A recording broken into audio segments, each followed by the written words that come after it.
Being an entrepreneur is like eating glass and staring into the abyss of death.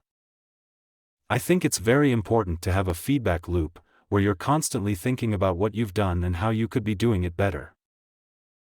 I tend to approach things from a physics framework. And physics teaches you to reason from first principles rather than by analogy. When Henry Ford made cheap, reliable cars, people said, "Nah, what's wrong with a horse?"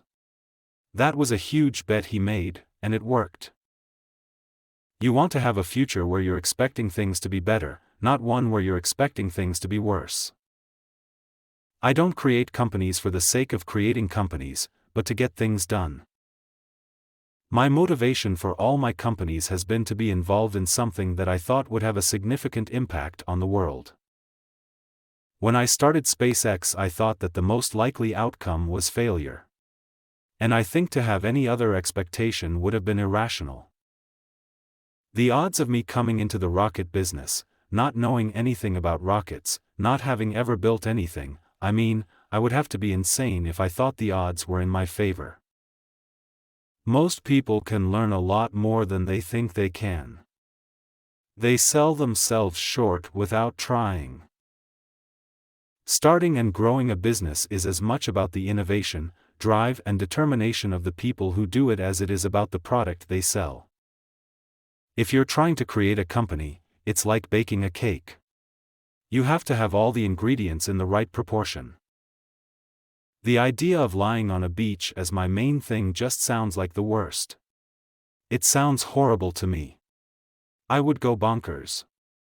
I would have to be on serious drugs. I'd be super duper bored. I like high intensity. If you get up in the morning and think the future is going to be better, it is a bright day. Otherwise, it's not. Engineering is the closest thing to magic that exists in the world. It is remarkable how many things you can explode.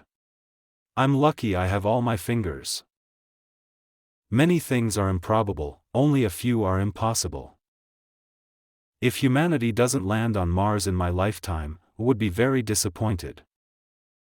Brand is just a perception, and perception will match reality over time. Sometimes it will be ahead, other times it will be behind. But brand is simply a collective impression some have about a product. There are some important differences between me and Tony Stark, like I have 5 kids, so I spend more time going to Disneyland than parties.